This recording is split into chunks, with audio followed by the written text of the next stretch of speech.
പാലക്കാട് നടക്കുന്ന സംസ്ഥാന ചലച്ചിത്ര പുരസ്കാര ദാന ചടങ്ങിൽ നിന്നുള്ള ഏറ്റവും പുതിയ ദൃശ്യങ്ങൾ ഇപ്പോൾ തത്സമയം അതിൻ്റെ വിശദാംശങ്ങൾ കാണുകയാണ്.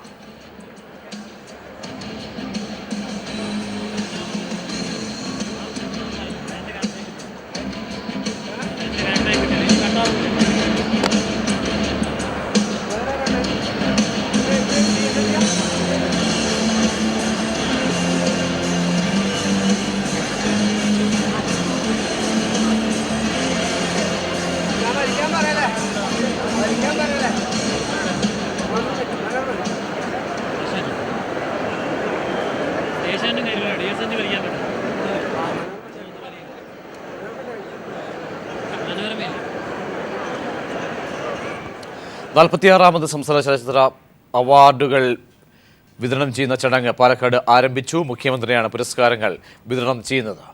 അതിൻ്റെ ദൃശ്യങ്ങൾ ആണ് തത്സമയം കാണുന്നത്. വേദിയിൽ നിന്നുള്ള ദൃശ്യങ്ങളാണ്. 46ാമത് സംസ്ഥാന ചലച്ചിത്ര അവാർഡ് ദാന ചടങ്ങിൻ്റെ വേദിയിൽ നിന്നുള്ള ദൃശ്യങ്ങളാണ് കാണുന്നത്. മടങ്ങിയെത്താം മറ്റ് വാർത്തകളിലേക്ക് പോയ ശേഷം. അഭിഭാഷകർക്കെതിരെ രൂക്ഷ വിമർശനവുമായി മുഖ്യമന്ത്രി പിണറായി വിജയൻ. കോടതി അഭിഭാഷകരുടെ സ്വകാര്യ സ്വത്തല്ലെന്നും ജുഡീഷ്യറിയുടെ അധികാരം അഭിഭാഷകർ എടുത്തണിയേണ്ടതില്ലെന്നും മുഖ്യമന്ത്രി പറഞ്ഞു. അതിരുവിട്ടാൽ സർക്കാർ ചെയ്യേണ്ടത് ചെയ്യുമെന്നും മുഖ്യമന്ത്രി പ്രതികരിച്ചു. മറ്റ് സ്വാതന്ത്ര്യങ്ങൾ ഉണ്ടെങ്കിലേ പത്രസ്വാതന്ത്ര്യം ഉണ്ടാകുമെന്നും മുഖ്യമന്ത്രി കൂട്ടിച്ചേർത്തു. അഭിഭാഷകരുടെ നടപടി ഒരു കാരണവശാലും അംഗീകരിക്കാനാവില്ലെന്ന് മുഖ്യമന്ത്രി പറഞ്ഞു. അഭിഭാഷകർ കോടതികളുടെ അധികാരികളല്ല. ജുഡീഷ്യറിക്കുള്ള അധികാരം അഭിഭാഷകർ എടുത്തണിയേണ്ടെന്നും മുഖ്യമന്ത്രി ഓർമ്മിപ്പിച്ചു. അതിരുവിട്ടാൽ നിയമം പാലിക്കാൻ വേണ്ടത് സർക്കാർ ചെയ്യുമെന്ന മുഖ്യമന്ത്രിയുടെ വാക്കുകൾ അഭിഭാഷകർക്കുള്ള താക്കീതായി. കോടതി തങ്ങളുടെ സ്വകാര്യ സ്വത്താണെന്ന ധാരണ അഭിഭാഷകർക്ക് ഉണ്ടാവാൻ പാടില്ല. കോടതിയിൽ ആര് കയറണം ആര് കയറണ്ട എന്നൊക്കെ കൽപ്പിക്കാൻ അഭിഭാഷകൻ അധികാരിയല്ല. കോടതി ഈ രാജ്യത്തിൻ്റേതാണ് എന്ന് ഓർമ്മിക്കണം. ആഗോളവൽക്കരണത്തിൻ്റെ പശ്ചാത്തലത്തിൽ മാധ്യമമേഖല കടുത്ത വെല്ലുവിളി നേരിടുകയാണ്. മറ്റു സ്വാതന്ത്ര്യങ്ങളില്ലെങ്കിൽ മാധ്യമ സ്വാതന്ത്ര്യത്തിന് നിലനിൽപ്പില്ലെന്നും പിണറായി വിജയൻ ഓർമ്മിപ്പിച്ചു.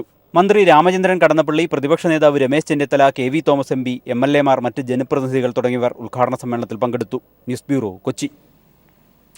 വഞ്ചിയൂർ കോടതിയിൽ മാധ്യമപ്രവർത്തകരെ ആക്രമിച്ചതിൽ 10 അഭിഭാഷകർക്കെതിരെ കേസെടുത്തു. ആനേറ ഷാജി, രതിൻ, സുഭാഷ്, അരുൺ B നായർ, LR രാഹുൽ എന്നിവർക്കെതിരെയും കണ്ടാലറിയാവുന്ന അഭിഭാഷകർക്കെതിരെയുമാണ് കേസ്. സ്ത്രീകളെ അവമാനിച്ചതിനും ഇവർക്കെതിരെ കേസെടുത്തു. People TV impact. Haripad medical കോളേജിൽ വ്യാപക ക്രമക്കേടെന്ന് കണ്ടെത്തൽ. വിജിലൻസ് FIR രജിസ്റ്റർ ചെയ്ത് കേസെടുത്തു.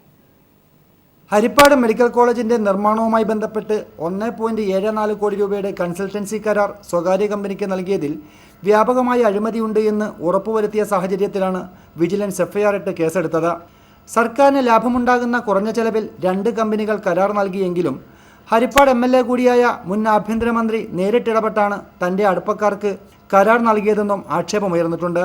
ഇതിലൂടെ കോടികളുടെ നഷ്ടം സർക്കാരിനുണ്ടായി. ഇതേ തുടർന്നാണ് വിജിലൻസ് കേസെടുത്ത് അന്വേഷണം ആരംഭിച്ചിരിക്കുന്നത്. ഹരിപ്പാട് മെഡിക്കൽ കോളേജിന്റെ മറവിൽ വ്യാപകമായി അഴിമതി നടന്നു എന്ന പരാതിയെ തുടർന്ന് വിജിലൻസ് ഡയറക്ടർ ജേക്കബ് തോമസ് നേരിട്ട് സ്ഥിതിഗതികൾ വിലയിരുത്തിയിരുന്നു. കേസന്വേഷണത്തിന്റെ ഭാഗമായി പരാതിക്കാരിൽ നിന്നും കരാറുകാരിൽ നിന്നും വിജിലൻസ് മൊഴിയെടുത്തു. ഈ മൊഴികളെല്ലാം തന്നെ മുൻ ആഭ്യന്തരമന്ത്രിക്കെതിരായിരുന്നു. ഇതിന്റെ അടിസ്ഥാനത്തിലാണ് വിജിലൻസ് ഇപ്പോൾ കേസെടുത്തത്. അന്വേഷണത്തിന്റെ ഭാഗമായി അടുത്ത ദിവസം പ്രതിപക്ഷ നേതാവ് രമേശ് ചെന്നിത്തലയെയും വിജിലൻസ് ചോദ്യം ചെയ്യും. ആശുപത്രിയുടെ മറവിൽ സ്ഥലം ഏറ്റെടുത്തതിലും നിലവിലുള്ള നിയമങ്ങൾ കാറ്റിൽ പറത്തി ആലപ്പുഴ മെഡിക്കൽ കോളേജിന് സമീപം തന്നെ സർക്കാർ ചെലവിൽ സ്വകാര്യ ആശുപത്രി പണിതതിന് പിന്നിലും വ്യാപക അഴിമതി നടന്നു എന്ന് ആക്ഷേപമുയർന്നിട്ടുണ്ട്. ഇത് സത്യപ്രതിജ്ഞാ ലംഘനമാണെന്നും ആരോപണമുണ്ട്. വരും ദിവസങ്ങളിൽ ഇത്തരം കേസുകൾ കൂടി വിജിലൻസ് അന്വേഷിക്കും. മുൻ ആഭ്യന്തരമന്ത്രിക്കെതിരെ നടപടിയെടുക്കാൻ നിയമോപദേശം തേടുകയാണ് വിജിലൻസ് ഇപ്പോൾ. Shajahan, news bureau, Alappuzha. Haripad medical college നിർമ്മാണം സദുദ്ദേശത്തോടെ അല്ലെന്ന് G സുധാകരൻ. വ്യാപകമായി അഴിമതി നടന്നുവെന്നാണ് തനിക്ക് കിട്ടിയ പരാതിയിൽ നിന്നും വ്യക്തമാകുന്നതെന്നും സുധാകരൻ വ്യക്തമാക്കി. എന്തായാലും ആ മെഡിക്കൽ കോളേജ് സദുദ്ദേശത്തോടെ കൊണ്ടുവന്നല്ലോ, ഇത് നന്നാക്കണം. ആനക്കൊമ്പ് കേസിൽ നടൻ മോഹൻലാലിനും വനമന്ത്രിയായിരുന്ന തിരുവഞ്ചൂർ രാധാകൃഷ്ണനെതിരെ ത്വരിത പരിശോധന നടത്താൻ മൂവാറ്റുപുഴ വിജിലൻസ് കോടതി ഉത്തരവിട്ടു. വനം വകുപ്പിന്റെ അനുമതിയില്ലാതെ ആനക്കൊമ്പുകൾ വീട്ടിൽ സൂക്ഷിച്ചെന്ന പരാതിയിലാണ് മോഹൻലാലിനെതിരെ അന്വേഷണം. മോഹൻലാലിനെതിരായ നിയമ നടപടി അട്ടിമറിച്ചു എന്ന ആരോപണത്തിലാണ് മുൻ മന്ത്രി തിരുവഞ്ചൂരിനെയും അന്വേഷണ പരിധിയിൽ ഉൾപ്പെടുത്തിയത്. വനം വകുപ്പിന്റെ അനുമതിയില്ലാതെ വീട്ടിൽ ആനക്കൊമ്പ് സൂക്ഷിച്ചെന്ന പരാതിയിലാണ് അന്വേഷണം.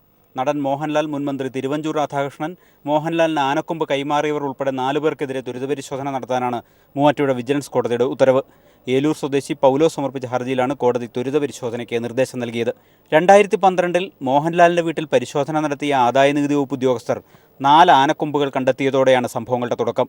ആനക്കൊമ്പുകൾ വനം വകുപ്പിന് കൈമാറിയെങ്കിലും നിസാര പിഴ ഈടാക്കി മോഹൻലാലിന് തന്നെ വിട്ടുകൊടുത്തു. മോഹൻലാലിനെതിരെ തുടർ നടപടികൾ സ്വീകരിക്കാതിരുന്നത് സ്വജനപക്ഷപാതവും അഴിമതിയുമാണെന്ന് ചൂണ്ടിക്കാട്ടിയായിരുന്നു ഹർജി. വനം മന്ത്രിയായിരുന്ന തിരുവഞ്ചൂർ രാധാകൃഷ്ണന് ഇക്കാര്യത്തിൽ പങ്കുണ്ടെന്നും ഹർജിയിൽ ആരോപിച്ചിരുന്നു. ഹർജി പരിഗണിച്ച കോടതി വിശദമായ വാദം കേട്ട ശേഷമാണ് ത്വരിത പരിശോധനയ്ക്ക് നിർദ്ദേശം നൽകിയത്. ഡിസംബർ 16-നകം റിപ്പോർട്ട് കോടതിയിൽ സമർപ്പിക്കണമെന്നും വിജിലൻസ് ജഡ്ജി നിർദ്ദേശിച്ചു. News bureau, Kochi. ആനക്കൊമ്പ് കേസിൽ ത്വരിത പരിശോധന നടക്കട്ടെ എന്ന് തിരുവഞ്ചൂർ രാധാകൃഷ്ണൻ നിയമപരമായ നടപടികൾ പാലിച്ചാണ് വനമന്ത്രി നിലയിൽ പ്രവർത്തിച്ചതെന്നും തിരുവഞ്ചൂർ പ്രതികരിച്ചു. നിയമപരമായിട്ട് ഏത് കാര്യം നീങ്ങുന്നതിലും ഒരു കുഴപ്പമില്ല. ഞാനതിനെ പൂർണ്ണമായിട്ട് സ്വാഗതം ചെയ്യുകയാണ്. ഒന്ന്, ഈ കാര്യങ്ങൾ ചെയ്തിട്ടുള്ളതെല്ലാം നിയമം അനുശാസിക്കുന്ന രൂപത്തിൽ തന്നെയാണ്. വൈൽഡ് ലൈഫ് പ്രൊട്ടക്ഷൻ ആക്ട് ഉണ്ട് 1972. ആ ആക്ടിന് വിധേയമായി എല്ലാ കാര്യങ്ങളും വളരെ കൃത്യതയോടുകൂടിയാണ് ചെയ്തിട്ടുള്ളത്.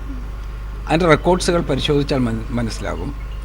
അത് പരിശോധിക്കുന്നതിന് വേണ്ടി തീരുമാനമെടുത്തു എന്നുള്ളതിനെ ഞാൻ സ്വാഗതം ചെയ്യുകയും ചെയ്യുകയാണ്. അപ്പോൾ അതുകൊണ്ട് ആ സത്യസ്ഥിതി ജനങ്ങളുടെ മധ്യത്തിൽ വരട്ടെ, അതിനുള്ള സന്ദർഭം വരികയാണ്. അതുകൊണ്ട് അത് അന്വേഷണം നടത്തട്ടെ, പരിശോധന നടക്കണം. സോളാർ അഴിമതിയിൽ മുൻ മുഖ്യമന്ത്രി ഉമ്മൻചാണ്ടിക്കെതിരായ പൊതുതാൽപര്യ ഹർജി തിരുവനന്തപുരം വിജിലൻസ് കോടതി ഫയലിൽ സ്വീകരിച്ചു.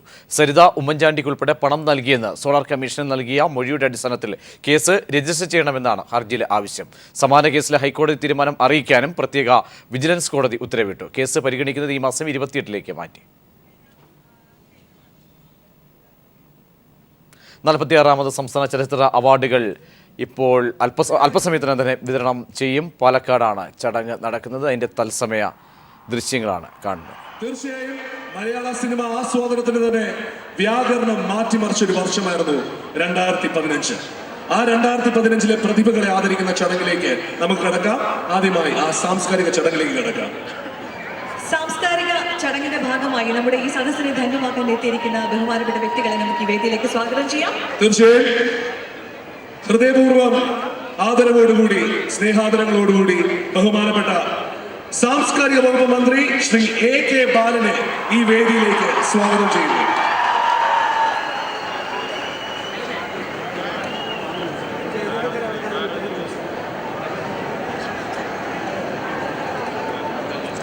നമ്മുടെ ബഹുമാനപ്പെട്ട മന്ത്രിക്ക് പാലക്കാടിന്റെ വക ഒരു സ്നേഹ സ്വാഗതം നൽകുന്നു.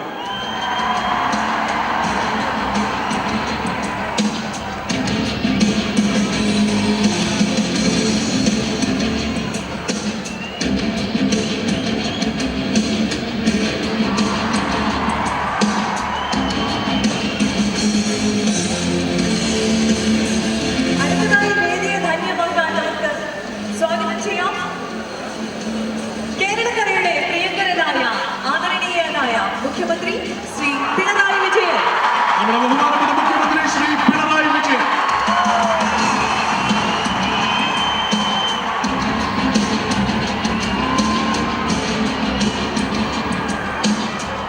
നമ്മുടെ ബഹുമാനപ്പെട്ട പ്രതിപക്ഷ നേതാവ് ശ്രീ രമേശ് ചെന്നിത്തല.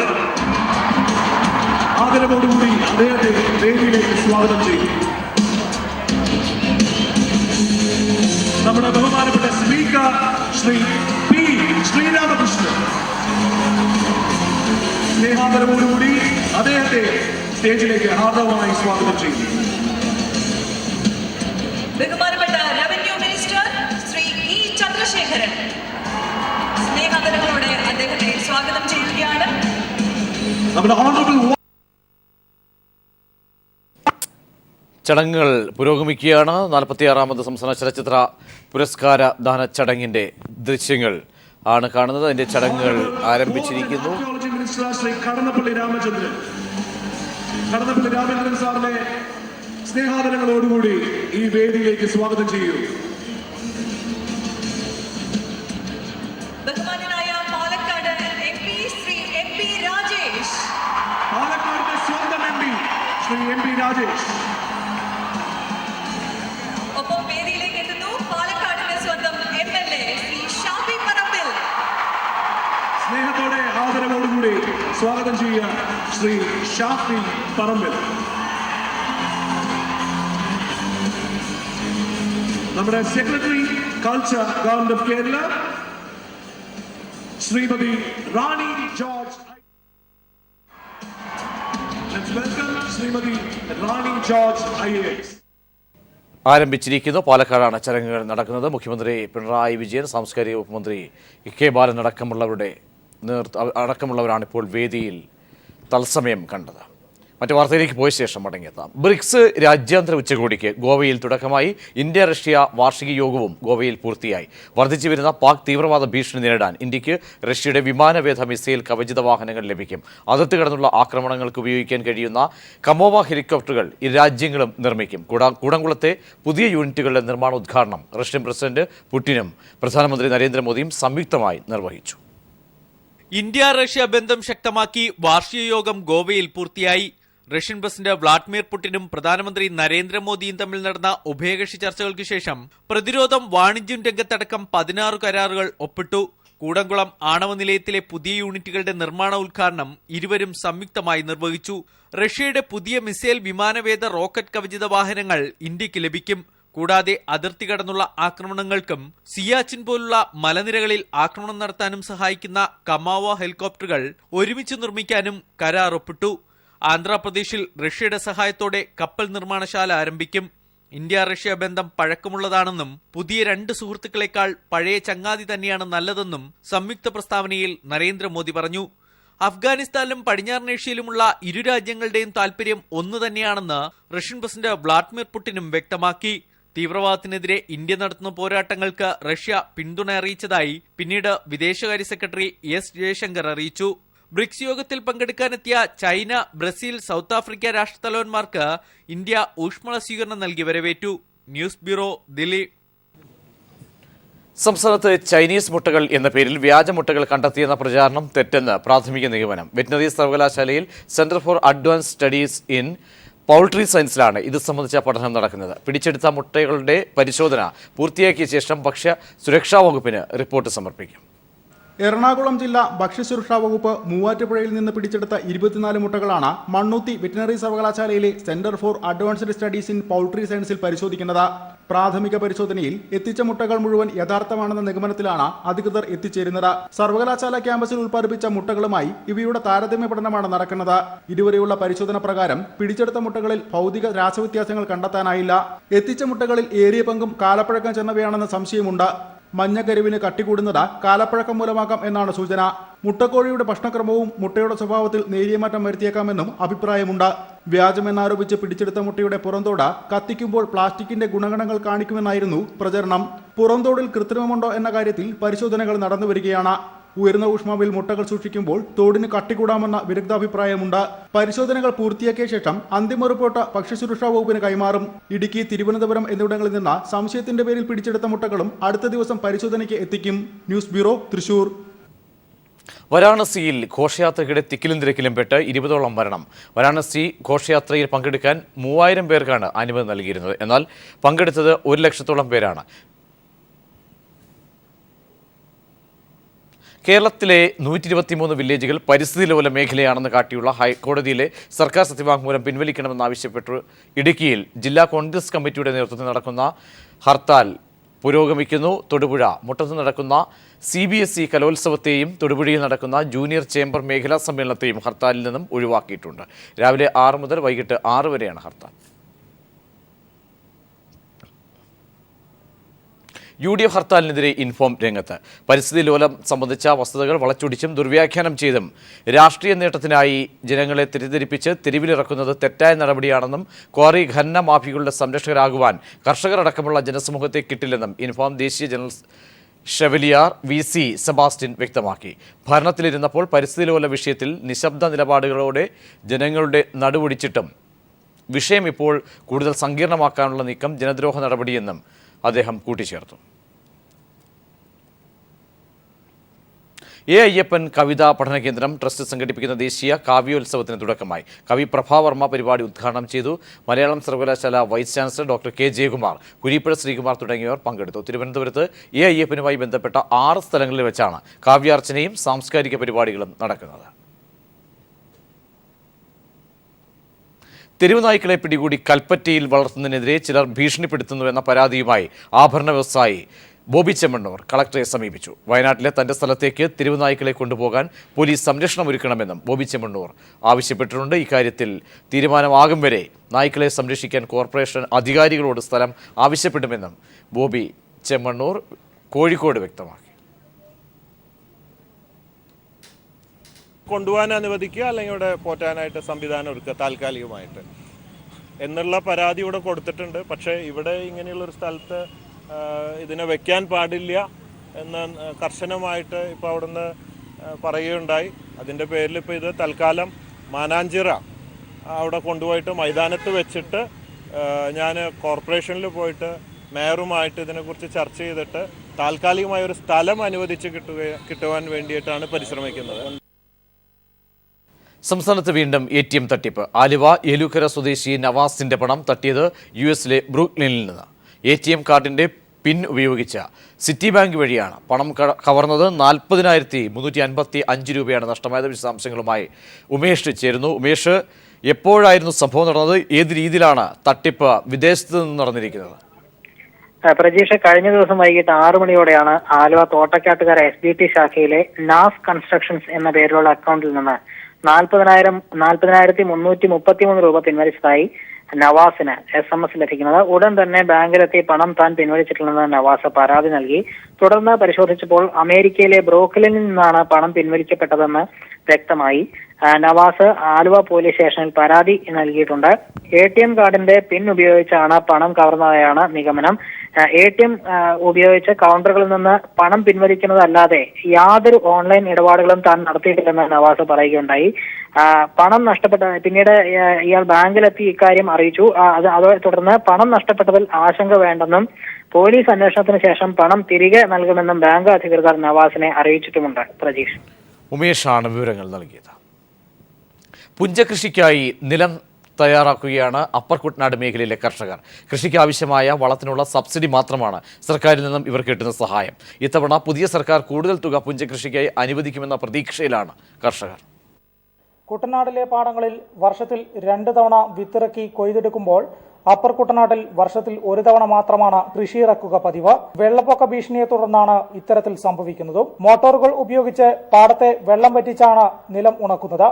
തുടർന്നാണ് കൃഷി ഇറക്കുന്നതും. പാടശേഖരങ്ങളിലെ വെള്ളം വറ്റിക്കുന്നതിന് മോട്ടോർ ഉപയോഗിക്കാൻ വൈദ്യുതിയും വിത്തിറക്കുന്നതിനുമൊക്കെയായി സർക്കാർ സബ്സിഡി കൃഷിക്കാർക്ക് നൽകാറുണ്ട്. എന്നാൽ 2014 മുതലുള്ള സബ്സിഡി ഇപ്പോഴും പൂർണ്ണമായും വിതരണം ചെയ്തിട്ടില്ല. ഇവിടെ ഇപ്പോൾ 1 ഏക്കർ സ്ഥലം കൃഷി ചെയ്യണമെങ്കിൽ ഒരു 30,000-ൽ കൂടുതൽ പൈസ ചെലവാകും. സർക്കാർ കൊടുക്കുന്ന ഹാൻഡിലിംഗ് ചാർജ് എന്ന് പറഞ്ഞാൽ ഇപ്പോൾ സർക്കാർ നെല്ല് എടുക്കാൻ തുടങ്ങിയ കാലം തൊട്ടേ 12 രൂപയാണ് കൊടുത്തുകൊണ്ടിരിക്കുന്നത്.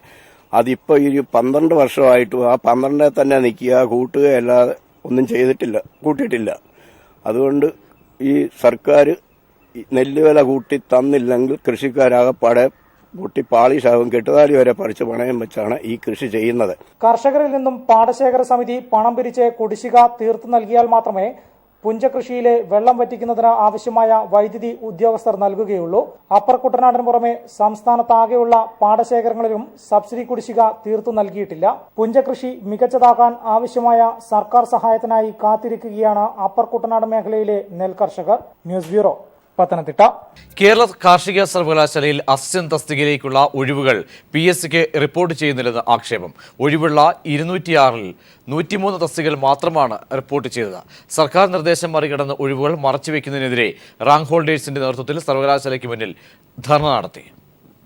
ഹൈക്കോടതി ഉത്തരവിനെ തുടർന്ന് PSCക്ക് വിട്ട സർവകലാശാല അസിസ്റ്റന്റ് നിയമനമാണ് അനിശ്ചിതമായി നീണ്ടുപോകുന്നത്. കാർഷിക സർവകലാശാലയിൽ ആകെയുള്ള 336 തസ്തികകളിൽ 206 എണ്ണം ഒഴിഞ്ഞുകിടക്കുകയാണ്. എന്നാൽ അധികൃതർ PSCക്ക് റിപ്പോർട്ട് ചെയ്തതാകട്ടെ വെറും 103 എണ്ണവും. പ്രതീക്ഷിത ഒഴിവുകൾ റിപ്പോർട്ട് ചെയ്യാനുള്ള സർക്കാർ നിർദ്ദേശം അവഗണിച്ച സർവകലാശാല മറച്ചുവെച്ചത് 103 ഒഴിവുകൾ. ഇതോടെയാണ് റാങ്ക് ഹോൾഡേഴ്സ് പ്രതിഷേധവുമായി രംഗത്തെത്തിയത്. ഒട്ടനവധി താൽക്കാലിക ജീവനക്കാർ സമാന തസ്തികകളിൽ നിയമനം നേടിയെന്നാണ് ലിസ്റ്റിൽ ഉൾപ്പെട്ടവരുടെ ആക്ഷേപം. അർഹരായ ഞങ്ങളെ യൂണിവേഴ്സിറ്റി ലിസ്റ്റിലുള്ള ആളുകളെ പുറത്തു നിർത്തിയിട്ട് ഈ അർഹതയില്ലാത്ത ആളുകളെ ഒരു പരീക്ഷയൊന്നും എഴുതാതെ ഒരു കഷ്ടപ്പാടും ഇല്ലാതെ ഉള്ളിൽ നിന്ന് സർക്കാർ ശമ്പളം മേടിച്ചുകൊണ്ടിരിക്കുകയാണ് താൽക്കാലികക്കാർ. പരാതിയുമായി എത്തിയ റാങ്ക് ഹോൾഡേഴ്സിന് തൃപ്തികരമായ മറുപടികൾ നൽകാൻ സർവകലാശാല അധികൃതർ തയ്യാറായില്ല. നിയമനങ്ങൾക്കുള്ള ഫണ്ടില്ല എന്നതാണ് വിശദീകരണം. സമരം ഫലം കണ്ടില്ലെങ്കിൽ 18 മുതൽ അനിശ്ചിതകാല സമരം ആരംഭിക്കാനാണ് റാങ്ക് ഹോൾഡേഴ്സിന്റെ തീരുമാനം. News bureau, Thrissur. ചില സാങ്കേതിക കാരണങ്ങൾ കൊണ്ടാണ് മലാപ്പറമ്പ് സ്കൂൾ ഏറ്റെടുക്കാൻ വൈകുന്നതെന്ന് വിദ്യാഭ്യാസ മന്ത്രി സി രവീന്ദ്രനാഥ്. ഒരു കേസ് നിലവിലുള്ളതാണ് തടസ്സം. അത് പരിഹരിച്ച് ഉടൻ സ്കൂൾ ഏറ്റെടുക്കും. കേരളത്തിൽ ഇനി സ്വാശ്രയ മേഖലയിൽ പുതിയ എഞ്ചിനീയറിംഗ് കോളേജുകൾ ഉണ്ടാകില്ലെന്നും മന്ത്രി വ്യക്തമാക്കി. മലാപ്പറമ്പ് സ്കൂള് ഏറ്റെടുക്കുവാനുള്ള എല്ലാ തരത്തിലുള്ള നടപടികളും പൂർത്തിയായി കഴിഞ്ഞിരിക്കുകയാണ്. പക്ഷെ ഒരു ചെറിയ സാങ്കേതിക പ്രശ്നം, ഒരു കേസ് നിലവിലുണ്ട് എന്നുള്ള ഒരു പ്രശ്നം ഉള്ളത് കൊണ്ട് അത് ഇപ്പോൾ ഏറ്റെടുക്കുന്നില്ല. പക്ഷേ അതിൻ്റെ സാങ്കേതിക നടപടികളെല്ലാം പൂർത്തിയായി കഴിഞ്ഞിരിക്കുകയാണ്. ഈ പറയുന്ന സാങ്കേതിക തടസ്സം മാറിക്കഴിയുമ്പോൾ ആ സ്കൂൾ ഏറ്റെടുക്കാനുള്ള നടപടിയുമായി സർക്കാർ മുന്നോട്ട് പോകും.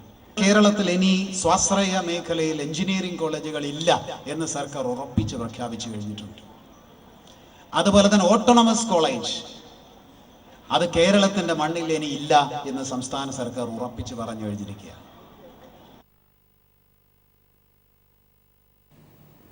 46ാമത് സംസ്ഥാന ചലച്ചിത്ര അവാർഡ് ദാന ചടങ്ങ് പാലക്കാട് പുരോഗമിക്കുകയാണ്. മുഖ്യമന്ത്രിയാണ് പുരസ്കാരങ്ങൾ വിതരണം ചെയ്യുന്നത്.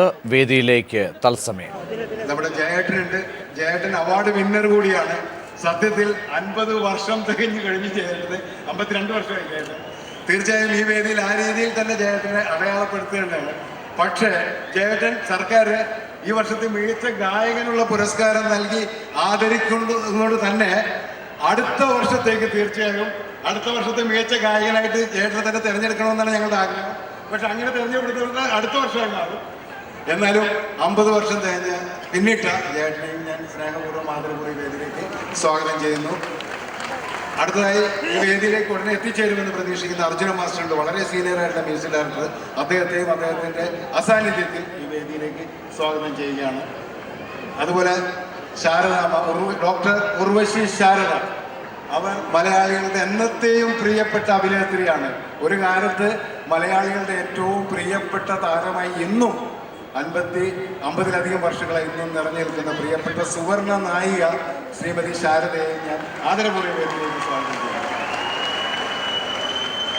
അതുപോലെ സുവർണ നായിക ശ്രീമതി ഷീല, അവരും ഏതാനും നിമിഷങ്ങൾക്കകം ഈ വേദിയിലേക്ക് എത്തിച്ചേരും. അവരെയും ഞാൻ അവരുടെ അസാന്നിധ്യത്തിൽ ആദരവോടെ സ്വാഗതം ചെയ്യുകയാണ്. ബഹുമാനപ്പെട്ട നാസർ സാർ, അദ്ദേഹം മലയാളികൾക്ക് വളരെ സുപരിചിതനാണ്. തെന്നിന്ത്യൻ ചലച്ചിത്ര വേദിയിലെ ഏറ്റവും വലിയ താരങ്ങളിൽ ഒരാളായ അഭിനയ പ്രതിഭയായ അദ്ദേഹം. അതുമാത്രമല്ല തമിഴ് നടികർ സംഘത്തിന്റെ പ്രസിഡന്റ് കൂടിയാണ്.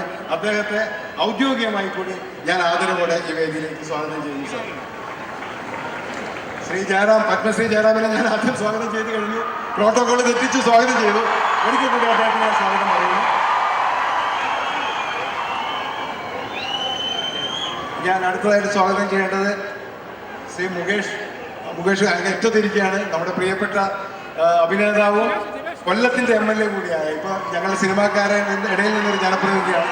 മുകേഷ് ഞാൻ സ്വാഗതം ചെയ്യുകയാണ്. മോഹൻ സാർ, പ്രമുഖ സംവിധായകനായ മോഹൻ സാർ, അദ്ദേഹം 2015 ചലച്ചിത്ര അവാർഡ് ജൂറിയുടെ ചെയർമാൻ കൂടിയാണ്. അദ്ദേഹത്തെ ഞാൻ ആദരപൂർവ്വം ഈ വേദിയിലേക്ക് സ്വാഗതം ചെയ്യുന്നു. അടുത്തതായി ഞാൻ സ്വാഗതം ചെയ്യുന്നു KSFDCയുടെ ചെയർമാനും പ്രമുഖ ചലച്ചിത്ര സംവിധായകനുമായ ശ്രീ ലെനിൻ രാജേന്ദ്രൻ. അദ്ദേഹത്തെയും ആദരപൂർവ്വം ഞാൻ ഈ വേദിയിലേക്ക് സ്വാഗതം ചെയ്യുകയാണ്. അതുപോലെ പ്രമുഖ നടിയും സംഗീത നാടക അക്കാദമിയുടെ ചെയർപേഴ്സണുമായ ശ്രീമതി KPS ലളിത, അവരും ഏതാനും നിമിഷത്തിനുള്ളിൽ ഇവിടെ എത്തിച്ചേരും. അവരെയും ഞാൻ ഈ വേദിയിലേക്ക് അവരുടെ സാന്നിധ്യത്തിൽ സ്വാഗതം ചെയ്യുന്നു. അടുത്തതായി പാലക്കാട്ടുകാരുടെ ഹൃദയത്തുടിപ്പ് അറിഞ്ഞിട്ടുള്ള സംഘാടകനും സ്വരലയുടെ പ്രധാന സാരഥിയുമായ ഈ ചലച്ചിത്ര അവാർഡ് പരിപാടിയുടെ ഓർഗനൈസ് കമ്മിറ്റിയുടെ ജനറൽ കൺവീനർ കൂടിയായ ശ്രീ TR അജയനെ ആദരവോടെ ഞാൻ ഈ വേദിയിലേക്ക് സ്വാഗതം ചെയ്യുന്നു. ചലച്ചിത്ര അക്കാദമിയുടെ സെക്രട്ടറി ശ്രീ മഹേഷ് പഞ്ചു, അദ്ദേഹത്തെ ആദരവോടെ ഞാൻ സ്വാഗതം ചെയ്യുന്നു. ചലച്ചിത്ര അക്കാദമിയുടെ വൈസ് ചെയർപേഴ്സൺ ശ്രീമതി ബീന പോൾ, അവരും ഈ വേദിയിലുണ്ട്. അവരെയും ആദരവോടെ ഞാൻ സ്വാഗതം ചെയ്യുന്നു. വേദിയിലിരിക്കുന്ന മറ്റെല്ലാ വിശിഷ്ട വ്യക്തികളും, സദസ്സിലുള്ള അവാർഡ് ജേതാക്കൾ, ഒരുപാട് അവാർഡ് ജേതാക്കൾ സദസ്സിൻ്റെ മുൻനിരയിലുണ്ട്. അവർ തീർച്ചയായും ഈ വേദിയിൽ ആദരിക്കപ്പെടേണ്ടവരാണ്. അവർ ഓരോരുത്തരായും അവാർഡ് ഏറ്റുവാങ്ങാൻ വരുമ്പോൾ ഈ വേദിയിലേക്ക് എത്തും. അതുകൊണ്ട് അവരുടെ എല്ലാവരുടെയും, അവരെയും അവരുടെ കുടുംബാംഗങ്ങളെയും അഭ്യുദയകാംക്ഷികളെയും ഞാൻ ഈ വേദിയിൽ സ്വാഗതം ചെയ്യുകയാണ്. അതുപോലെ നമ്മുടെ ഈ അവാർഡിൻ്റെ ജൂറി മറ്റംഗങ്ങളുണ്ട്. ഈ തവണ രചനയുടെ award jury chairman Shri S. Jayachandran Nair, അദ്ദേഹം എത്തിച്ചേർന്നിട്ടില്ല. അദ്ദേഹത്തിൻ്റെ അസാന്നിധ്യത്തിൽ മറ്റ് ജൂറി അംഗങ്ങളെയും, അതുപോലെ ചലച്ചിത്ര അവാർഡിൻ്റെ ജൂറി അംഗങ്ങളെയും, അതുപോലെ JC ഡാനിയൽ അവാർഡ് അതിൻ്റെ ജൂറി അംഗങ്ങളെയും, ഒപ്പം ചലച്ചിത്ര അക്കാദമിയുടെ എക്സിക്യൂട്ടീവ് കമ്മിറ്റി ജനറൽ കൗൺസിൽ അംഗങ്ങളെയും ഞാൻ ഈ വേദിയിലേക്ക് സ്വാഗതം ചെയ്യുകയാണ്. ഒപ്പം ഈ വേദിയിൽ ഉള്ള മറ്റ് ഉദ്യോഗസ്ഥ പ്രമുഖർ, മറ്റ് ജനപ്രതിനിധികൾ, മറ്റ് രാഷ്ട്രീയ, സാമൂഹ്യ, സാംസ്കാരിക രംഗത്തെ പ്രമുഖർ എല്ലാവരെയും ഞാൻ ഈ വേദിയിലേക്ക് ആർദ്രമായി സ്വാഗതം ചെയ്യുകയാണ്. അതുപോലെ തന്നെ പോലീസ് ഡിപ്പാർട്ട്മെൻറ്റ്, മറ്റെല്ലാ ഗവൺമെൻറ് ഡിപ്പാർട്ട്മെൻറ്റിലെയും പ്രതിനിധികളെ ഞാൻ ആദരപൂർവ്വം വേദിയിലേക്ക് സ്വാഗതം ചെയ്യുന്നു. പത്ര ദൃശ്യ മാധ്യമ രംഗത്തെ സുഹൃത്തുക്കൾ, അവരുടെ വലിയ സാന്നിധ്യം ഈ വേദിയിലും സദസ്സിലുമായിട്ടുണ്ട്. അവരെ ഞാൻ സ്നേഹപൂർവ്വം സ്വാഗതം ചെയ്യുകയാണ്. മറ്റ് സംഘാടക സമിതിയുടെ അംഗങ്ങൾ, ഈ പാലക്കാടിലെ ബഹുജനങ്ങൾ, അതാണ് ഏറ്റവും പ്രധാനപ്പെട്ടത്. ഈ ചടങ്ങിനെ ഏറ്റവും ധന്യമാക്കി തീർക്കുന്ന 10,000-കണക്കിന് വരുന്ന പ്രിയപ്പെട്ട ചലച്ചിത്ര പ്രേമികളെ, കലാസ്നേഹികളെ സ്നേഹപൂർവ്വം ഈ വേദിയിലേക്കും സദസ്സിലേക്കും സ്വാഗതം ചെയ്തുകൊണ്ട് ഞാൻ വിനീതപൂർവ്വം എൻ്റെ സ്വാഗത പ്രസംഗം അവസാനിപ്പിക്കുകയാണ്. നന്ദി, നമസ്കാരം.